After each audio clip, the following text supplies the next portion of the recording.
زمین کے اوپر اور پانی کے اندر جہاں پر بھی تم کو فساد نظر آئے، جہاں پر بھی تم کو بگاڑ نظر آئے، جہاں پر بھی تم کو تباہی نظر آئے، جہاں پر بھی تم کو مصیبت نظر آئے، ظہر الفساد فی البر والبحر بما کسبت ایدی الناس، وہ انسانوں کے کرتوتوں کا نتیجہ ہے، وہ لوگوں کے اپنے عمل کا نتیجہ ہے۔ یہ اللہ تعالیٰ نے بہت بڑا قانون بتا دیا۔ دنیا میں جتنی مصیبتیں ہیں، پریشانیاں ہیں، چاہے کہیں بارش کا نہ ہونا ہے، کہیں بارش کا زیادہ ہونا ہے، کہیں سیلاب کا آنا ہے، کہیں ظالم حکومت کا آنا ہے، جتنی بھی مصیبتیں ہیں وہ انسانوں کے کرتوتوں کا نتیجہ ہے، وہ انسانوں کے پاپوں کا اور انسان کے گناہوں کا نتیجہ ہے۔ دوسری آیت جو میں نے پڑھی تھی قرآن کریم کے 30ویں پارے سے میں نے پڑھی تھی، سورہ فجر کی کچھ آیتیں، والفجر، قسم ہے فجر کی، وہی فجر کی نماز اور وہی فجر کا وقت جب مؤذن اذان کی آواز میں کہتا ہے الصلاۃ خیر من النوم، مؤذن بیچارہ مائک پر کھڑے ہو کر کے چلا چلا کے کہتا ہے کہ نماز نیند سے بہتر ہے، اور ہم آرام سے اپنے کمبلوں کو اوڑھ کر کے، اپنے رضائیوں کو اوڑھ کر کے، اپنے لحاف کو اوڑھ کر کے سوئے رہتے ہیں، اور ہم مؤذن کی اذان کے جواب میں گویا یہ کہتے ہیں کہ اے مؤذن تیرے لیے نماز نیند سے بہتر ہوگی، میرے لیے تو نیند بہتر ہے، میں اپنے آرام کو چھوڑ کر کے نماز پڑھنے نہیں آؤں گا۔ کبھی کبھی جب میں صبح نکلتا ہوں کہیں پروگرام کے لیے، مجھے حیرت ہوتی ہے میرے بھائی، ہائی وے کے اوپر مسلمان نظر نہیں آتا ہے، غیر مسلم نوجوان لڑکے لڑکیاں صبح صبح نکلے ہوئے ہیں ہائی وے کے اوپر، کوئی واکنگ کر رہا ہے، کوئی پولیس میں جانے کی تیاری کر رہا ہے، کوئی آرمی میں جانے کی تیاری کر رہا ہے، اپنے اپنے مشن میں دنیا لگی ہے، اور مسلمان نوجوان رات میں فیس بک چلا کر کے، انسٹاگرام چلا کر کے، انٹرنیٹ چلا کر کے بیچارہ وہ سو رہا ہے، فجر میں اٹھنے کے لیے تیار نہیں۔ فجر کا ٹائم بڑی برکت والا ٹائم ہے، او دولت کمانے والوں، او بڑے بڑے بزنس کرنے والوں، پیسہ کمانے والوں، فجر کی 2 رکعت نماز جو سنت پڑھی جاتی ہے، اللہ کے پیارے نبی فرماتے ہیں رکعت الفجر خیر من الدنیا وما فیہا، فجر کی 2 رکعت سنت دنیا کی تمام نعمتوں سے بہتر ہے۔ دنیا کے ارب پتی کے پاس بھی وہ دولت نہیں ہے، کھرب پتی کے پاس بھی وہ دولت نہیں ہے جو 2 رکعت فجر کی سنت پڑھ لیتا ہے، اتنی قیمتی ہے 2 رکعت یہ سنت فجر۔ اسی لیے اللہ کے نبی فرماتے ہیں من صلی الصبح، جو فجر کی نماز جماعت کے ساتھ پڑھتا ہے، فہو فی ذمۃ اللہ، وہ اللہ تعالیٰ کی ذمہ داری میں آ جاتا ہے، وہ اللہ کی پناہ میں آ جاتا ہے، اللہ کی سرکشا میں آ جاتا ہے۔ جب آپ اپنی صبح کی شروعات ہی فجر کی نماز میں غائب رہ کے کرتے ہیں، اللہ کی سرکشا کہاں سے حاصل ہوگی، اللہ کی حفاظت کہاں سے حاصل ہوگی میرے بھائی۔ والفجر، قسم ہے فجر کے وقت کی، اللہ کے پیارے نبی جب کسی لشکر کو بھیجتے تھے تو فجر کے ٹائم بھیجتے تھے، اور آپ دعا کرتے تھے اللہم بارک لامتی فی بکورہا، اے اللہ تو میری امت کے صبح کے ٹائم میں برکت عطا فرما۔ تیرے نبی نے جس ٹائم کی برکت کی دعا کی تھی تو اس ٹائم سویا پڑا رہتا ہے۔ فجر کے وقت کی قسم کھا کر کے اللہ تعالیٰ بتا رہا ہے یہ بڑا ہی برکت والا وقت ہے، بڑا ہی سہانا وقت ہے، میں اس وقت کی قسم کھاتا ہوں۔ وَلَيَالٍ عَشْرٍ، اور قسم ہے 10 راتوں کی۔ یہ کون سی 10 راتیں؟ مفسرین نے لکھا ہے، علماء نے لکھا ہے، یہ ذی الحجہ کی 1 تاریخ سے لے کر کے 10 تاریخ تک کی 10 راتیں۔ جس طریقے سے رمضان کی آخری 10 راتوں کی بہت فضیلت ہے، ویسے ہی ذی الحجہ کے شروع کے 10 دنوں کی بہت فضیلت ہے۔ بلکہ کچھ حدیثوں میں اللہ کے نبی فرماتے ہیں کہ سال بھر میں کسی نیکی کا ثواب اتنا زیادہ نہیں ملتا ہے جتنا ان 10 دنوں کی نیکی کا ملتا ہے۔ رمضان میں تو تھوڑی بہت ہم لوگ نیکی کرتے ہیں، مگر ذی الحجہ کا جب مہینہ آتا ہے، کوئی بکرا خرید رہا ہے، کوئی بیل خرید رہا ہے، کوئی قربانی کا جانور خرید رہا ہے، بس اتنا ہی ہم اس کا خیال کرتے ہیں۔ ذی الحجہ کے شروع کے 10 دن بڑے قیمتی ہیں، اللہ تعالیٰ قسم کھا رہا ہے۔ والفجر، قسم ہے فجر کے وقت کی، ولیال عشر، اور قسم ہے 10 راتوں کی، والشفع والوتر، اور قسم ہے طاق کی اور جفت کی۔ طاق اور جفت سمجھتے ہیں، جس کو انگلش میں آڈ اینڈ ایون بولتے ہیں، پتہ نہیں آپ کے بنگلہ میں یا شیرشابادی بھاشا میں اس کو کیا بولتے ہیں۔ ہمارے یہاں بنارس کی بھاشا میں فٹ اور جوڑا، 2 ہے تو جوڑا، 1 ہے 3 ہے تو فٹ بولتے ہیں اس کو۔ آپ کے کیا بولتے ہیں؟ جوڑ بے جوڑ، جوڑ بے جوڑ کی قسم کھا رہا اللہ تعالیٰ۔ اللہ تعالیٰ بے جوڑ ہے، ایک ہے، وہ 2 نہیں ہو سکتا۔ دنیا کی ہر چیز کا جوڑا موجود ہے، زمین کا جوڑا آسمان، اندھیرے کا جوڑا اجالا، لڑکے کا جوڑا لڑکی، ہاتھ کا جوڑا پیر، ہر چیز کا جوڑا موجود ہے، ہر چیز کا کوئی نہ کوئی اپوزٹ موجود ہے، لیکن اللہ تبارک و تعالیٰ ایک ایسی ذات ہے اس کا کوئی جوڑا نہیں۔ والشفع والوتر، قسم ہے جوڑ کی اور بے جوڑ کی، طاق کی اور جفت کی۔ واللیل اذا یسر، اور قسم ہے رات کی، جب رات اپنا سفر طے کرنے لگتی ہے، رات گزرنے لگتی ہے۔ آج کی رات بھی گزر رہی ہے۔ میں آپ کے علاقے میں ابھی آ رہا تھا، میری اہلیہ کا فون آیا، بات ہونے لگی، پوچھ رہی تھی پہنچے نہیں پہنچے۔ اچانک جیسے 12 بجا گھڑی میں تیز تیز پٹاخے کی آواز آنے لگی۔ میری اہلیہ کہنے لگی لگ رہا ہے کوئی بارات وارات آئی ہے، کوئی معاملہ ہے۔ میں نے کہا بارات وارات نہیں آئی ہے، 31 دسمبر کی رات ہے آج، ساری دنیا میں جشن منایا جا رہا ہے، نئے سال کا استقبال ہو رہا ہے۔ کیسے؟ شراب پی کر کے، آتش بازی کر کے، زنا کر کے، ننگی عورتوں کو نچا کر کے، ہوٹلوں میں عیاشی کر کے، یہ نیا سال کا جشن منایا جا رہا ہے۔ اور یہ نیا سال کا جشن صرف عیسائی نہیں منا رہا ہے، صرف کرسچن نہیں منا رہا ہے، صرف انگریز نہیں منا رہا ہے، یہ لا الہ الا اللہ اور محمد رسول اللہ پڑھنے والا بھی منا رہا ہے۔ ارے نادان، تیری زندگی کی دیوار سے ایک اور اینٹ گر گئی۔ تو 2024 میں 24 سال کا تھا، 2025 آیا تو 25 سال کا ہو گیا، تو اپنی موت سے ایک قدم اور قریب ہو گیا، تیری زندگی کی کتاب سے ایک پیج اور پھاڑ دیا گیا، تیری زندگی کی دیوار سے ایک اور اینٹ چھین لی گئی، اور تو سیلیبریٹ کر رہا ہے، تو شبھ کامنائیں دے رہا ہے، تو میسیجز کر رہا ہے۔ نئے سال کی رات میں میسیج کام نہیں کرتا، آپ کو یاد ہوگا کمپنیوں کا میسیج آ جاتا ہے کہ بھئی آج کی رات میسیج کام نہیں کر رہا ہے۔ اتنا زیادہ لوگ SMS بھیج رہے ہیں، انٹرنیٹ کام کرنا بند کر دیتا ہے کبھی کبھی، اتنا رش ہو جاتا ہے انٹرنیٹ کے اوپر۔ واللیل اذا یسر، قسم ہے راتوں کی، رات اپنا سفر طے کر رہی ہے۔ یہی رات ہے کوئی ہوٹل میں ناچ رہا ہے اور آپ بگلا ڈانگی کے جلسے میں اس پنڈال کے نیچے بیٹھ کر کے اللہ اور اس کے رسول کی باتوں کو سن رہے ہیں۔ کوئی اللہ کا بندہ ایسا بھی ہوگا جو رات کے اس سناٹے میں بیٹھ کر کے اللہ کی بارگاہ میں دعائیں کر رہا ہوگا۔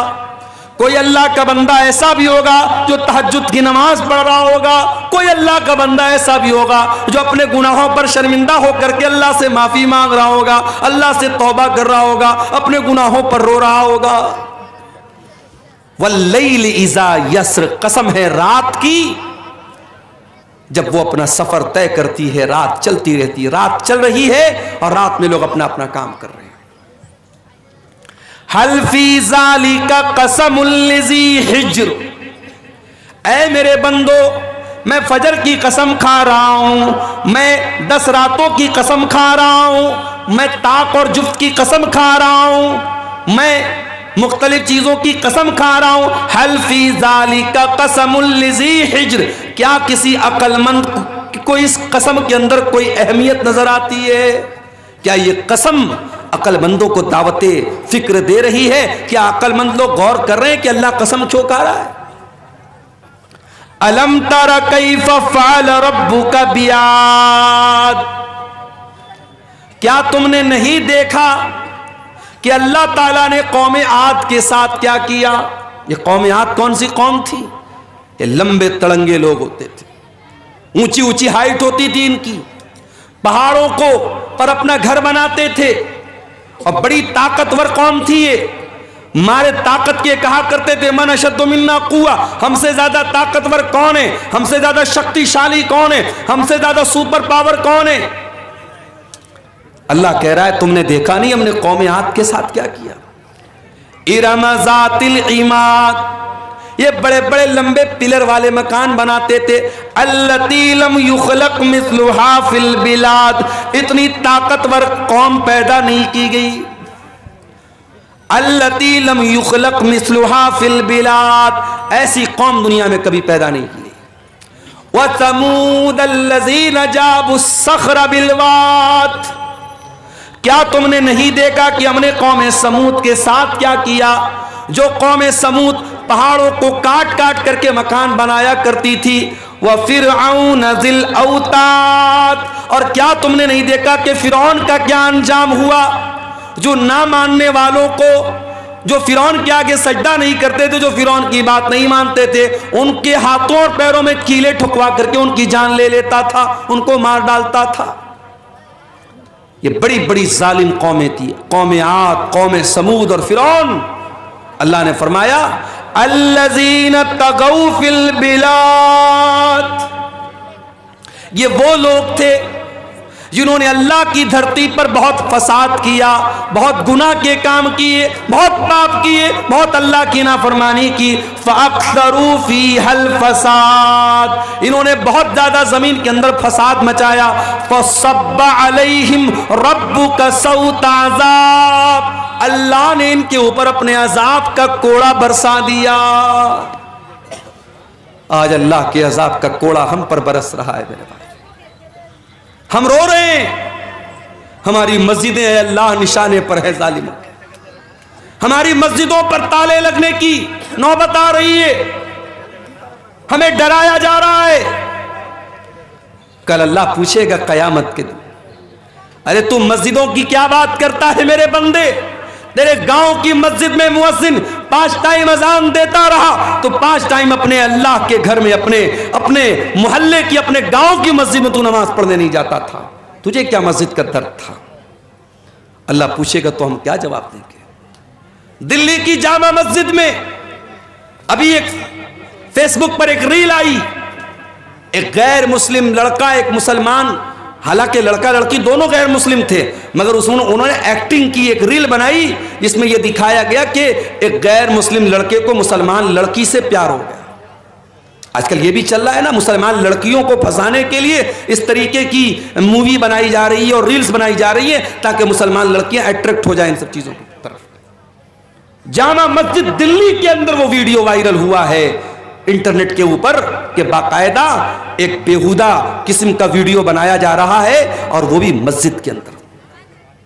دلی کی کچھ مسجدیں تو ایسی ہیں جو کھنڈر بن گئی ہیں.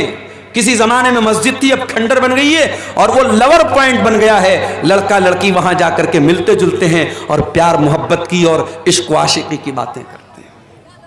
اللہ پوچھے گا قیامت کے دن کہ کیا مسجدیں اس مقصد کے لیے تھی, عیاشی کا اڈا بنانے کے لیے, پکنک اسپاٹ بنانے کے لیے؟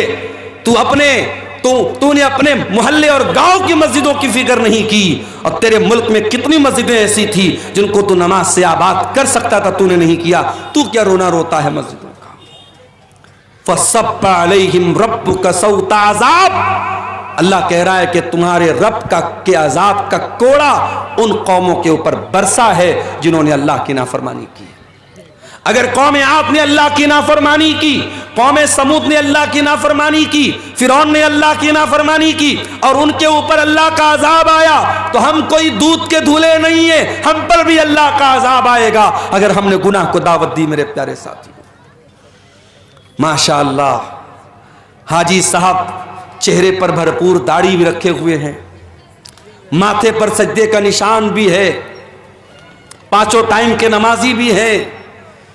حاجی صاحب سے پوچھو، حاجی صاحب آپ کے والد کا انتقال ہوا، والد پراپرٹی میں کیا چھوڑ کے گئے؟ حاجی صاحب نے کہا ہمارے والد اپنی پراپرٹی میں زمین چھوڑ کے گئے، کھیت چھوڑ کے گئے، مکان چھوڑ کے گئے، روپیہ پیسہ چھوڑ کے گئے۔ حاجی صاحب آپ کے کتنے بھائی بہن ہیں؟ ہم لوگ 2 بھائی ہیں، 3 بہنیں ہیں۔ حاجی صاحب آپ نے اپنی بہنوں کو اپنے باپ کی وراثت میں، اپنے باپ کی پراپرٹی میں، اپنے باپ کے ترکے میں سے حصہ دیا؟ حاجی صاحب کا منہ بند، نہیں، بہن کو تو نہیں دیا، بھائی کے ساتھ بٹوارا کر لیا، بہن کو نہیں دیا۔ بہن کو کیا دیا؟ بہن کو عزت دے رہے ہیں، ہر سال بہن کو بلاتے ہیں، بہن کو دعوت کھلاتے ہیں، بہن کو تھوڑا بہت اس کا خیال رکھتے ہیں۔ باپ کی وراثت میں ہم نے بہن کو حق نہیں دیا۔ حاجی صاحب آپ کون سے مسلک کو مانتے ہیں؟ الحمدللہ پکا اہل حدیث ہوں۔ حاجی صاحب ہاتھ کہاں باندھتے؟ سینے پر باندھتا ہوں۔ آمین آہستہ بولتے ہیں کہ زور سے؟ بالکل زور سے بولتا ہوں۔ حاجی صاحب نماز میں کھڑے ہوتے تو پیر سے پیر ملاتے کہ نہیں ملاتے؟ بالکل ملاتا ہوں، میں اہل حدیث ہوں، پکا اہل حدیث ہوں۔ حاجی صاحب نماز میں اہل حدیث ہیں، حاجی صاحب داڑھی کے معاملے میں اہل حدیث ہیں، حاجی صاحب نماز کے معاملے میں اہل حدیث ہیں، لیکن بہن اور بیٹی کا حق دینے کی بات آئی تو حاجی صاحب وہی کرتے ہیں جو سماج میں ہوتا چلا آیا ہے۔ میرے پیارے ساتھیوں، اللہ تعالیٰ نے باقاعدہ ایک سسٹم بنایا ہے کہ کسی کے مرنے کے بعد اس کی پراپرٹی میں، اس کی زمین میں، اس کی جائیداد میں کون کون وارث ہوگا، اور شریعت نے باقاعدہ اس کا قانون بنایا ہے جس کو اسلام کا نظام میراث کہتے ہیں، اسلام کا قانون وراثت کہتے ہیں۔ اگر آپ کو اس کو جاننا ہے تو قرآن کی سورہ نساء کی جا کر کے تلاوت کر لیجئے۔ سورہ نساء کی صرف 3 آیتوں میں اللہ تعالیٰ نے پورا اسلام کا سسٹم آف انہیریٹنس، وراثت کا جو قانون ہے اللہ نے بیان کیا ہے۔ اور اللہ تعالیٰ نے جب وراثت کا قانون بیان کیا تو کیا فرمایا؟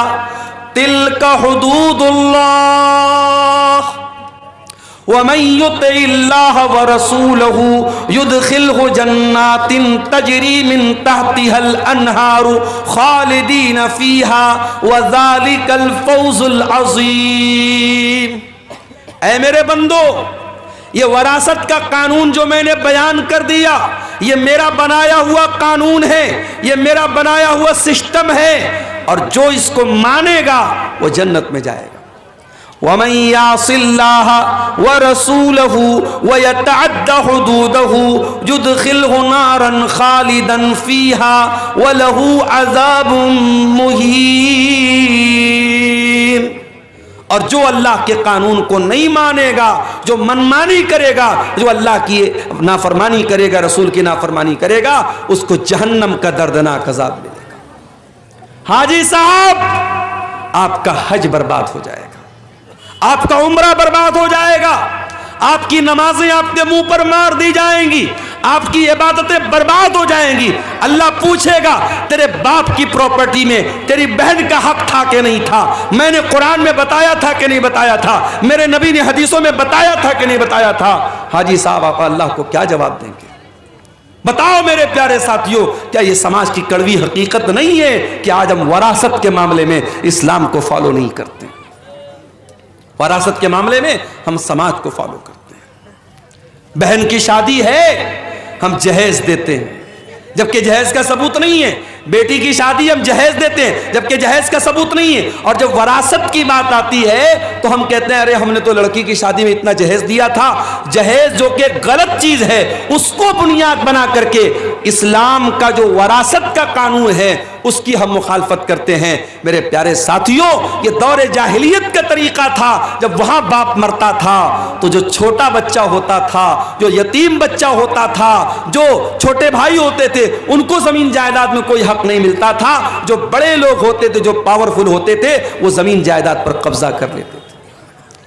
اسلام کا قانون تو اتنا سخت ہے، اگر مرنے والے کا کوئی بچہ اس کی بیوی کے پیٹ میں پل رہا ہے، مرنے والے کا جب انتقال ہوا، ایک لڑکا 60 سال کا تھا، اس کا ایک لڑکا 40 سال کا تھا، اس کا ایک لڑکا 30 سال کا تھا، اس کا ایک لڑکا بھی اس کی بیوی کے پیٹ میں ہے۔ میں مثال دے رہا ہوں ایک، شریعت کیا کہتی ہے؟ باپ مر گیا، اس کا اگر کوئی بیٹا 60 سال کا بھی ہے، کوئی 40 سال کا بھی ہے، کوئی 30 سال کا بھی ہے، کوئی اس کی بیوی کے پیٹ میں ابھی پل رہا ہے، جب وہ بچہ پیدا ہوگا تو جتنا حصہ 60 سال والے کو ملے گا، جتنا حصہ 30 سال والے کو ملے گا، جتنا حصہ 20 سال والے کو ملے گا، اتنا ہی حصہ، اتنا ہی حق اس بیوی کے پیٹ سے پیدا ہونے والے بچے کو بھی ملے گا۔ یہ ہے اللہ کا بنایا ہوا قانون، یہ اللہ کا بنایا ہوا نظام ہے۔ طاقت کے بل پہ اور اپنے جسمانی طاقت کے بل پر کوئی اپنے باپ کی وراثت نہیں پاتا ہے، بلکہ رشتے کی بنیاد پر جو مرنے والے سے جتنا قریب ہے اور جس کا جیسا رشتہ ہے اس حساب سے اس کا حصہ بنتا ہے۔ اور آگے بڑھیے، اسی سماج میں ہم دیکھتے ہیں، لڑکی پیدا ہوئی، باپ کی پیشانی پر بل پڑ گئے، یہ لڑکی کہاں سے آ گئی؟ حالات یہ ہیں، گورنمنٹ کی اسکیمیں آتی ہیں، ابھی پرائم منسٹر صاحب کی ایک اسکیم چل رہی ہے، سکنیا سمردھی یوجنا، لڑکیوں کے نام پر پیسہ اکٹھا کرو، جب وہ 20 سال کی ہو جائیں، شادی کے قابل ہو جائیں تو آپ کے پاس اچھا خاصا پیسہ ہو جائے۔ یعنی کہیں نہ کہیں سماج میں یہ سوچ موجود ہے کہ لڑکی آئی ہے تو ایک بوجھ بن کے آئی ہے، بیٹی پیدا ہوئی تو ماں باپ کے ماتھے پر بل پڑ گئے، یہ مصیبت کہاں سے آ گئی؟ کل جب یہ لڑکی جوان ہوگی ہمیں اس کی شادی کرنا پڑے گا، اس کے جہیز کا انتظام کرنا پڑے گا۔ اس جہیز کی رسم نے کتنی بچیوں کی میرے پیارے ساتھیوں جان لے لی۔ غریب باپ اپنی بیٹی کے جہیز کا انتظام نہیں کر پا رہا ہے، باپ چنتا میں زندگی گزار رہا ہے، بیٹی چنتا کر رہی ہے کہ میرا باپ کب میری شادی کرے گا۔ بیٹے تو کبھی کبھی کھل کے بول دیتے ہیں باپ سے، میری شادی کرائیے۔ بیٹا کچھ کرے یا نہ کرے، کمائے یا نہ کمائے، شادی کے قابل ہو گیا تو باپ کو جا کے سنا دے گا میری شادی کیوں نہیں کرا رہے۔ بیٹی تو نہیں سناتی نا، بیٹی تو شرماتی ہے۔ بیٹی 25 سال کی ہو گئی، 30 سال کی ہو گئی، 35 سال کی ہو گئی، اب تو رشتے ناتے آنے بھی بند ہو گئے۔ میرے پیارے ساتھیوں، اس جہیز کی رسم کی وجہ سے کتنی لڑکیوں کی جوانی برباد ہو گئی، ان کو رشتے نہیں مل رہے ہیں۔ اور ایک بات بولوں آپ سے، اگر آپ جہیز کو روکنا چاہتے ہیں تو آپ صرف لڑکی والوں کو، یہ لڑکے والوں سے کے کہنے سے یہ کام نہیں چلے گا کہ آپ جہیز مت لیجیے۔ لڑکی والوں کی بھی ذمہ داری ہے کہ وہ دینداری دیکھ کر کے شادی کریں۔ اگر لڑکے والے لالچ کر رہے ہیں کہ ہم ایسی لڑکی کیا شادی کریں جہاں سے جہیز زیادہ ملے گا، تو معاف کرنا، لڑکی والے بھی لالچی ہوتے ہیں اور وہ تلاش کرتے ہیں ایسا رشتہ جہاں داماد بہت پیسے والا یا سرکاری نوکری والا یا بہت بڑا بزنس مین مل جائے۔ اگر کوئی مڈل کلاس کا لڑکا ہے، کوئی معمولی کمانے والا لڑکا ہے، اس لڑکے کے ساتھ کوئی جلدی اپنا رشتہ کرنا نہیں چاہتا ہے۔ تالی دونوں ہاتھ سے بجتی ہے میرے پیارے ساتھیوں۔ جہیز کی اس گندی رسم کے لیے صرف لڑکے والے دوشی نہیں ہیں، لڑکی والے بھی دوشی ہیں۔ اگر لڑکے والے موٹی رقم جہیز کے نام پر موٹی رقم تلاش کر رہے ہیں تو لڑکی والے بھی اسی حساب سے داماد تلاش کر رہے ہیں۔ اللہ کے پیارے نبی نے کیا فرمایا؟ اذا خطب الیکم ممن ترضون دینہ وخلقہ، جب تمہاری لڑکیوں کے لیے ایسا رشتہ آ جائے، لڑکا دیندار ہے، لڑکا بااخلاق ہے، فزوجوہ، تو تم اپنی لڑکی کی شادی اس سے کر دو۔ دیکھو اللہ کے نبی نے 4 بیٹیوں کی شادی کی۔ معلوم ہے آپ کو، نبی کی 4 بیٹیاں تھیں، سب سے بڑی بیٹی کا نام کیا تھا؟ کوئی بتا سکتا ہے؟ ادھر سے کوئی بتائے نبی کی بڑی بیٹی کا نام؟ بولو بھائی، سو گئے کیا؟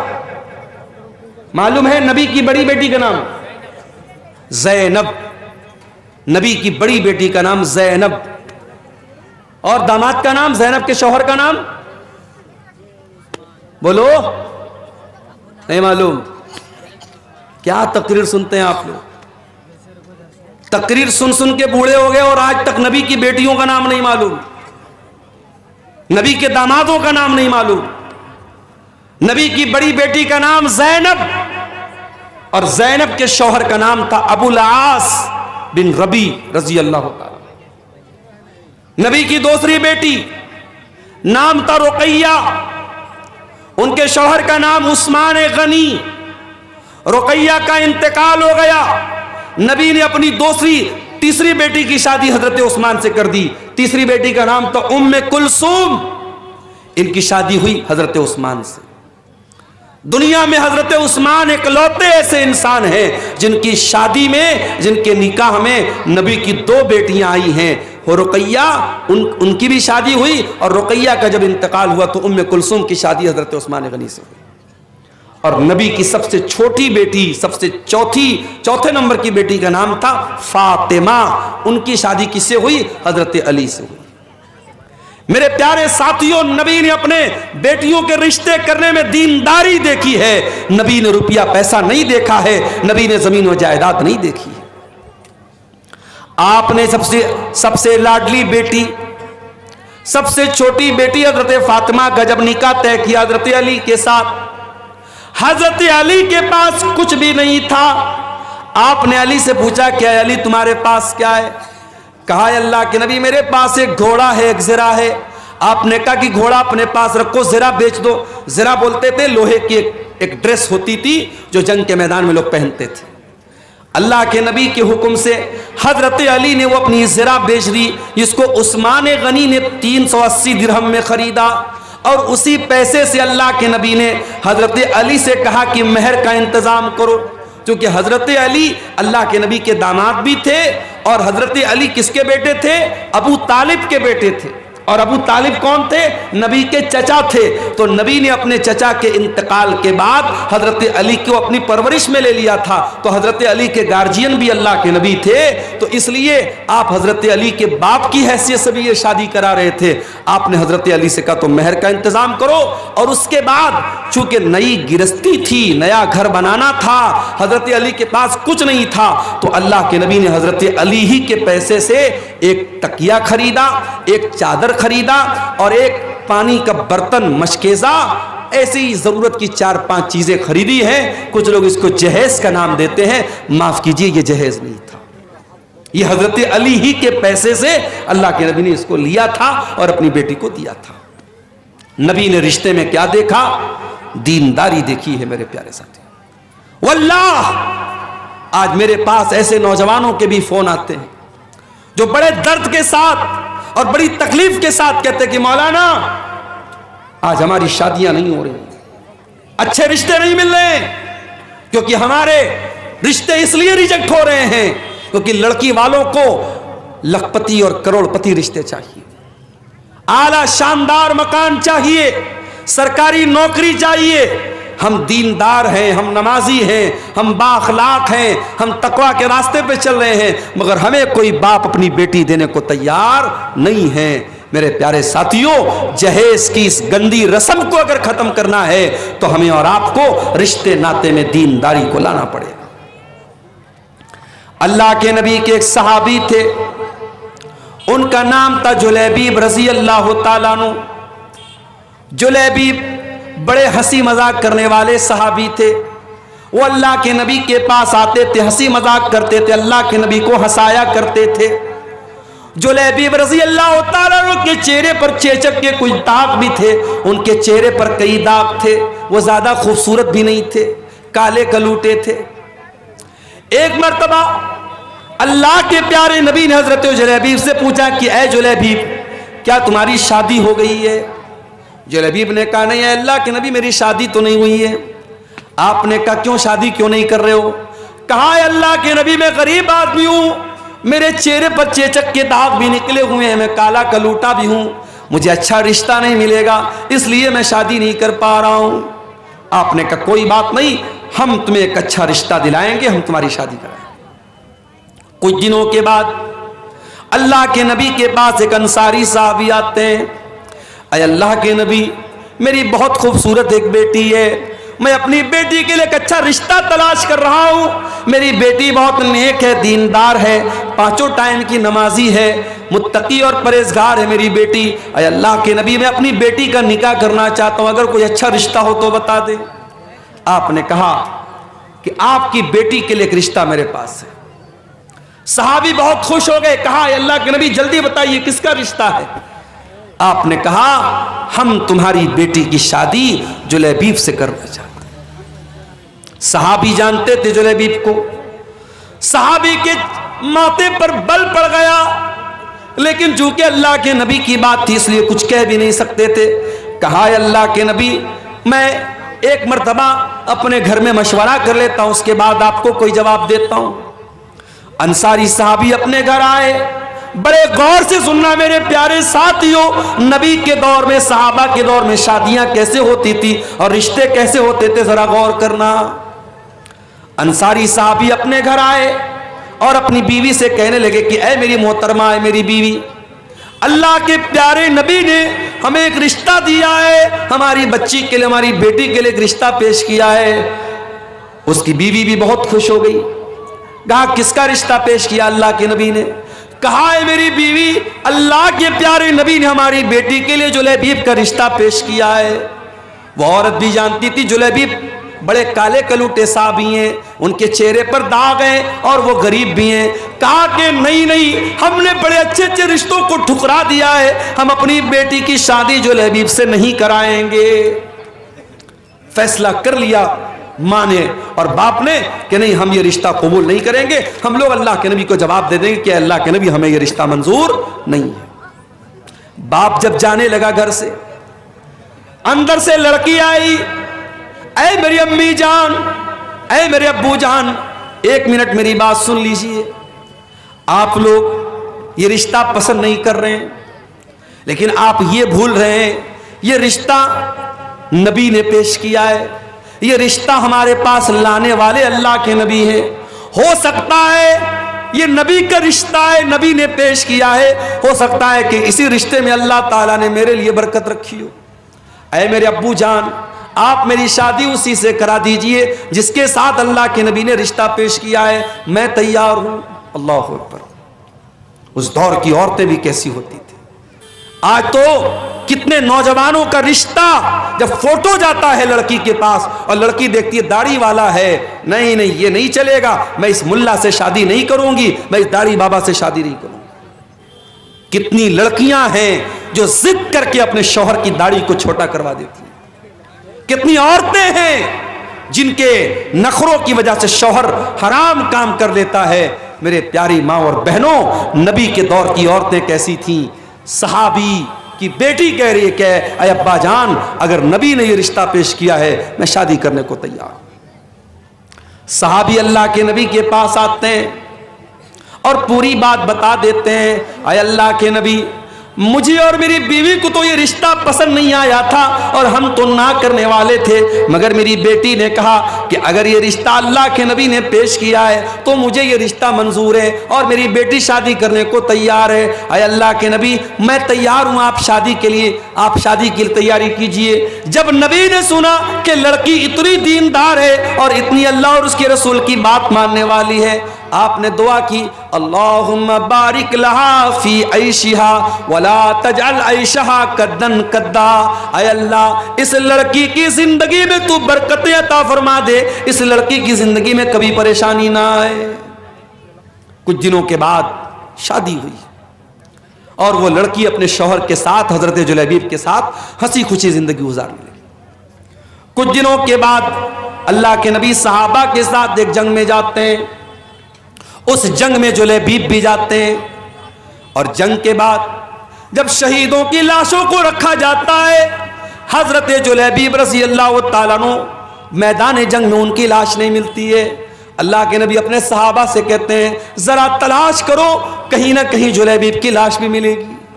جلیبیب کی جب لاش ملتی ہے میرے پیارے ساتھیوں، تیروں اور تلواروں کے زخم سے بری ہوئی لاش، 7-8 دشمنوں کے بیچ میں اکیلی لاش جو یہ بتا رہی تھی کہ جلیبیب دشمنوں کے نرغے میں تھے، دشمنوں کے گھیرے میں تھے، اور کئی لوگوں سے لڑتے ہوئے وہ اللہ کو پیارے ہوئے تھے.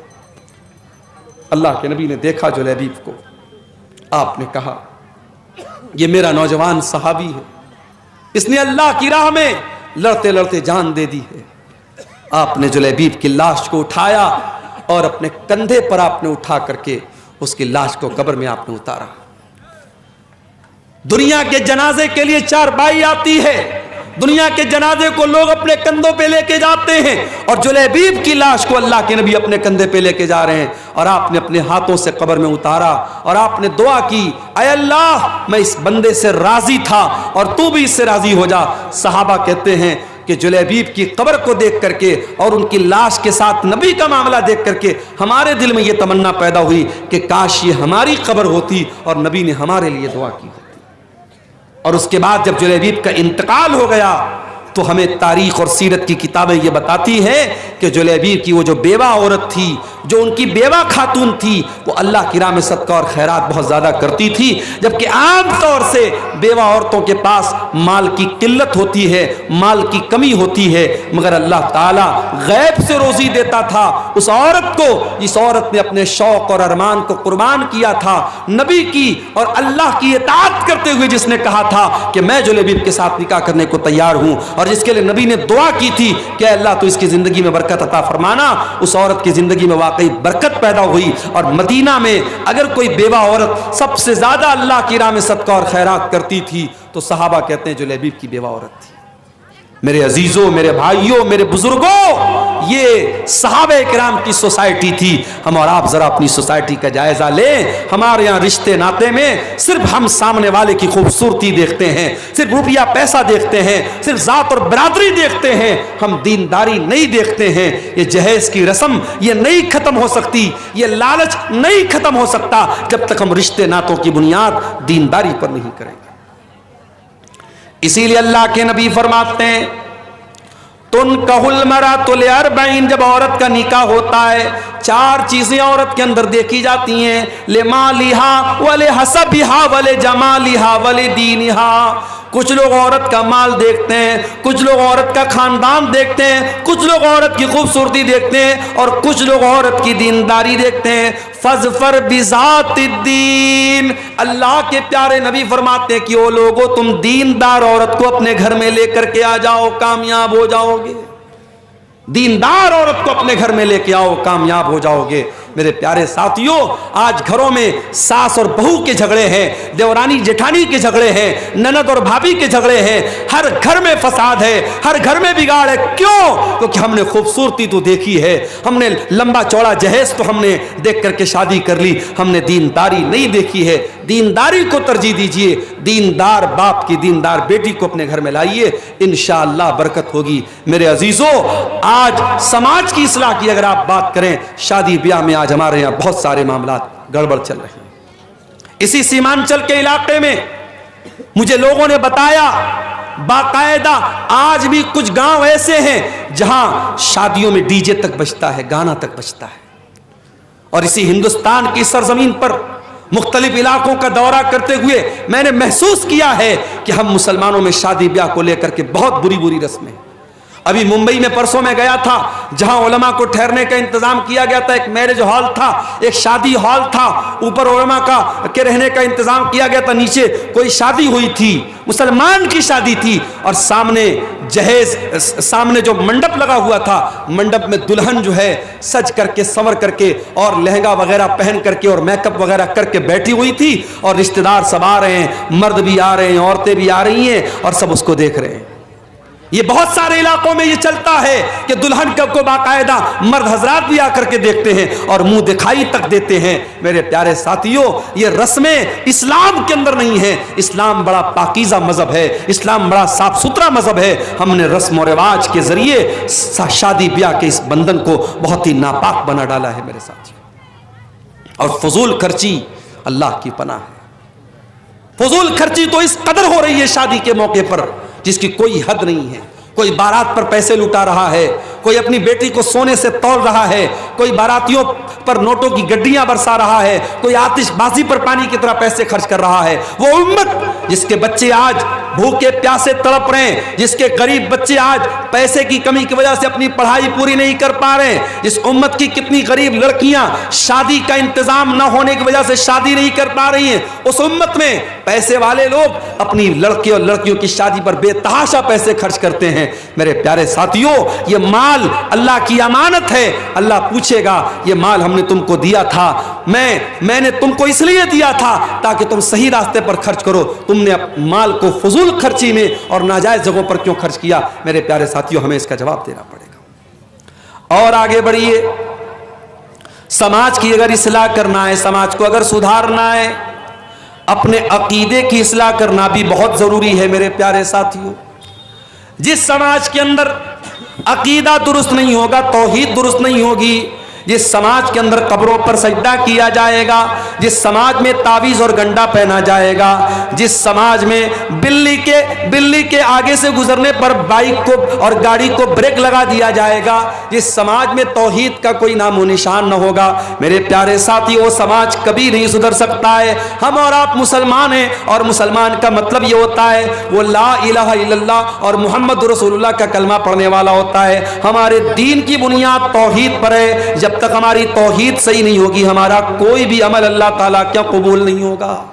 توحید جب تک درست نہیں ہے, اللہ کیا کوئی نیکی ہماری قبول نہیں ہوگی. اللہ کے نبی کے آنے کے پہلے مکہ میں ایک آدمی رہتا تھا جس کا نام عبداللہ بن جدعان تھا.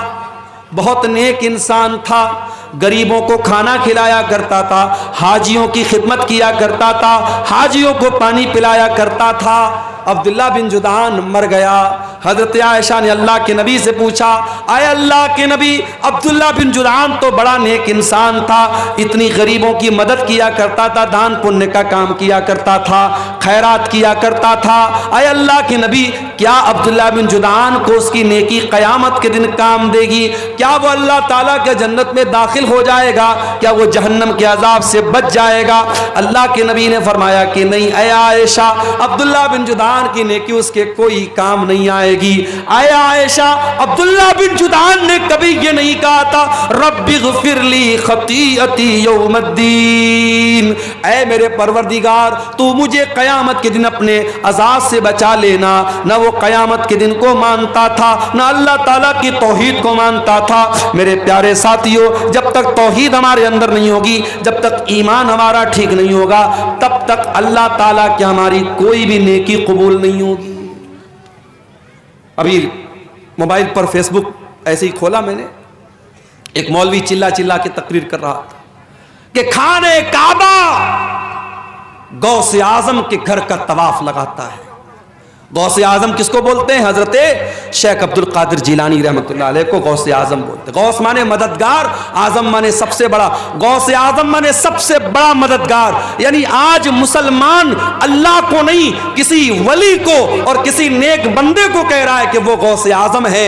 اور مسلمان کا یہ عقیدہ ہے کہ اللہ کا گھر خانہ کعبہ, جس کا ساری دنیا کے مسلمان جا کر کے طواف کرتے ہیں, خانہ کعبہ شیخ عبد القادر جیلانی کے گھر کا طواف کرتا ہے. میرے پیارے ساتھیوں, یہ عقیدہ مسلمان رکھ رہا ہے اور مسلمان کا مولوی بیان کر رہا ہے, اور یہی وہ عقیدہ تھا جس کے بارے میں مولانا الطاف حسین حالی نے کہا تھا کہ کرے غیر گربت کی پوجا تو کافر, کواکب میں مانے کرشمہ تو کافر, جو کہ آگ پر بیر سجدہ تو کافر, جو ٹھہرائے بیٹا خدا کا تو کافر, مگر مومنوں پر کشادہ ہیں راہیں, پرستش کریں شوق سے جس کی چاہیں, نبی کو جو چاہیں خدا کر دکھائیں, اماموں کا رتبہ نبی سے بڑھائیں, مزاروں پہ جا جا کے نظریں چڑھائیں, شہیدوں سے جا جا کے مانگے دعائیں,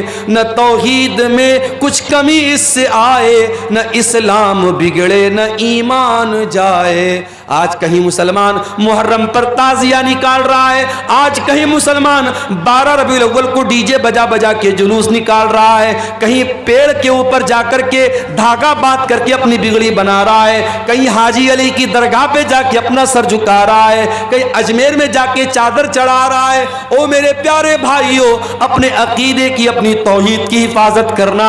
اس پیشانی کو اللہ تعالیٰ نے صرف اپنے آگے جھکنے کے لیے بنایا ہے، اس پیشانی کو صرف اللہ کے در پہ جھکانا، مدد مانگنا تو اللہ سے مدد مانگنا، بگڑی بنانے والا سمجھنا تو اللہ کو سمجھنا۔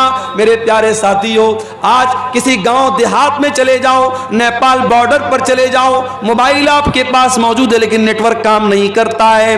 میں ابھی نیپال کے علاقے میں، بالکل بارڈر کے قریب کے علاقے میں گیا، جیو کا نیٹ ورک میرے موبائل پر نہیں آ رہا تھا۔ ساتھیوں نے بتایا کہ مولانا ایئرٹیل کا نیٹ ورک ہوگا تو شاید یہاں کام کرے گا، کہیں کہیں وہ بھی نیٹ ورک کام نہیں کرتا ہے۔ دنیا کے بعض علاقے ایسے ہیں وہاں آپ کے نیٹ ورک کام نہیں کریں گے، وہاں سارے نیٹ ورک جام ہو جائیں گے، وہاں حکومتوں نے جیمر لگا دیا ہے۔ میرے پیارے ساتھیوں، دنیا کے بہت سارے ایسے مقامات ہیں جہاں آپ کے موبائل کا نیٹ ورک کام نہیں کرے گا، مگر میرے اللہ کا نیٹ ورک تو ہر جگہ کام کرتا ہے۔ اللہ قرآن میں کہتا ہے امن یجیب المضطر اذا دعاہ ویکشف السوء، اے میرے بندو میرے آگے تم ہاتھ پھیلاؤ، مجھ سے مانگو، میرے سامنے اپنے ہاتھوں کو پھیلاؤ، میں ضرور تمہاری دعاؤں کو سنوں گا۔ اللہ کے سوا کون ہے جو مصیبت میں پھنسے ہوئے لوگوں کی مدد کرتا ہے؟ کون ہے جو ان کو مصیبتوں سے نکالتا ہے؟ حضرت یونس علیہ السلام کو دیکھو، وہ مچھلی کے پیٹ میں پہنچے جہاں دنیا کا کوئی نیٹ ورک نہیں پہنچ سکتا، مچھلی کے پیٹ میں پہنچے جہاں تین اندھیرے ہیں، سمندر کے پانی کا بھی اندھیرا ہے، مچھلی کے پیٹ کا بھی اندھیرا ہے اور رات کا بھی اندھیرا ہے۔ تین اندھیروں میں حضرت یونس نے اللہ کو پکارا، فنادا فی الظلمات اللہ الہ الا انت سبحانک انی کنت من الظالمین۔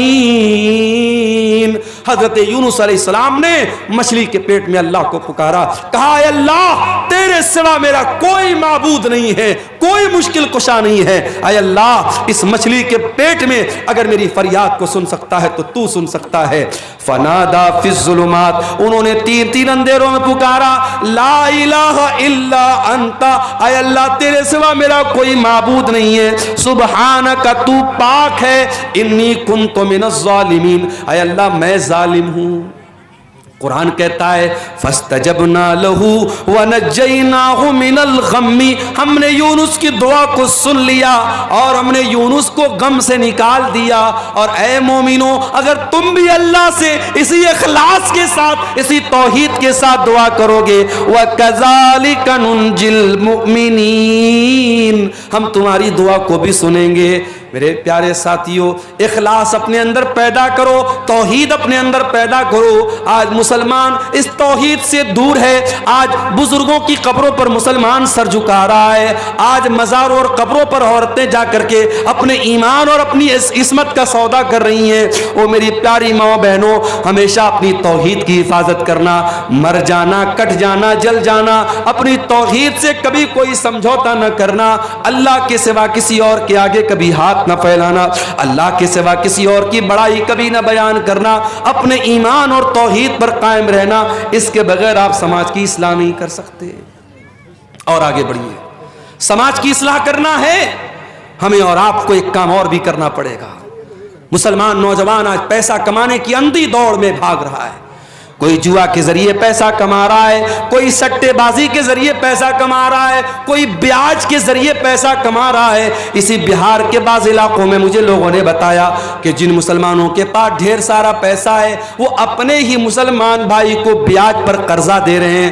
اے مسلمان، تجھے معلوم نہیں کہ تیری شریعت میں اس بیاج کو کتنا بڑا گناہ قرار دیا گیا ہے؟ اللہ کے نبی نے فرمایا کہ سود کے بیاج کے 70 سے زیادہ دروازے ہیں، جس میں سب سے ہلکا دروازہ یہ ہے، سب سے ہلکا درجہ یہ ہے این کی ہر رجل امہ، کہ انسان اپنی سگی ماں کے ساتھ زنا کرے۔ اپنی سگی ماں کے ساتھ زنا کرنا جتنا بڑا پاپ ہے، جتنا بڑا گناہ ہے، اس سے بھی بڑا گناہ بیاج کی رقم کھانا ہے۔ اسلام میں بیاج کے لیے کوئی جگہ نہیں ہے، اور آج مسلمان بیاج کھا رہا ہے۔ کوئی بینک سے ملنے والا انٹرسٹ کھا رہا ہے، کوئی ایف ڈی کرا کے کھا رہا ہے، کوئی اپنے ہی مسلمان بھائی کو بیاج پر قرضہ دے کے بیاج کھا رہا ہے۔ میرے پیارے ساتھیو، یہ بیاج کی رقم تیرے گھر میں آئے گی، تیری نیکیوں کو برباد کر دے گی، تیرے گھر کے چین کو برباد کر دے گی، تیرے سکون کو برباد کر دے گی۔ اللہ کے نبی فرماتے ہیں، او لوگو کان کھول کر کے سن لو، جس جسم کی پرورش حرام کمائی سے ہو جائے فَالنَّارُ أَوْلَى بِهِ، وہ جسم جہنم کی آگ میں ڈالا جائے گا۔ اللہ کے نبی فرماتے ہیں ان اللہ طیب لا يقبل الا طیبا، اللہ پاک ہے اور پاک چیزوں کو قبول کرتا ہے، اللہ ناپاک چیزوں کو قبول نہیں کرتا ہے۔ پھر اللہ کے نبی فرماتے ہیں او لوگو، اللہ قرآن میں ایمان والوں کو بھی یہی حکم دیتا ہے، یا ایھا الذین آمنوا کلوا مما فی الارض حلالا طیبا، اے ایمان والو زمین کے اندر جو حلال چیزیں وہ کھایا کرو۔ اور اللہ اپنے رسولوں سے کہتا ہے یا ایھا الرسل کلوا من الطیبات واعملوا صالحا، اے میرے پیغمبرو، اے میرے رسولو، پاک چیزوں کو کھایا کرو، حلال چیزوں کو کھایا کرو۔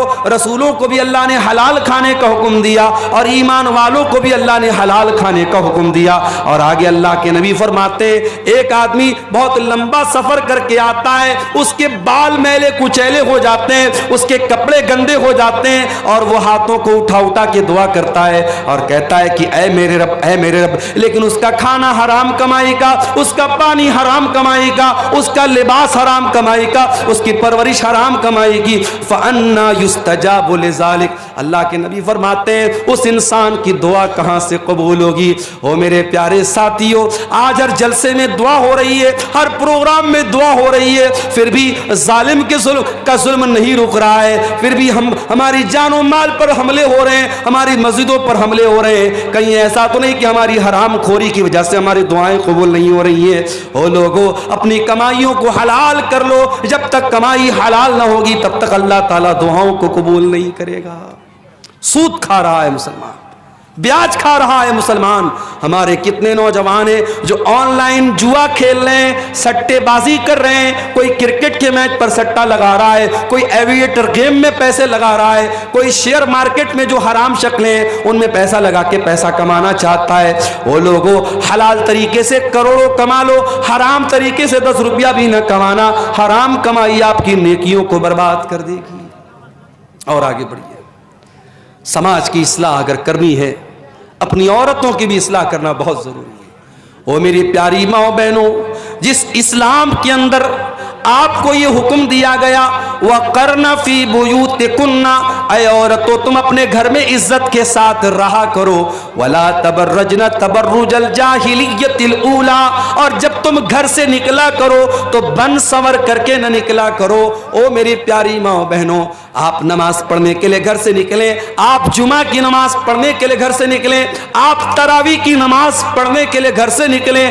اللہ کے نبی فرماتے ہیں اگر کوئی عورت گھر سے نماز پڑھنے کے لیے نکلی ہے اور ایسی خوشبو لگا کر کے نکلی ہے کہ وہ خوشبو غیر مردوں تک پہنچ رہی ہے، اللہ کے نبی فرماتے ہیں کہ جب تک وہ عورت واپس جا کر کے وہ والا غسل نہ کرے جو ناپاکی کی حالت میں کیا جاتا ہے، جو جنابت کی حالت میں کیا جاتا ہے، یعنی مکمل غسل نہ کر لے، تب تک اس عورت کی نماز اللہ تعالیٰ قبول نہیں کرے گا۔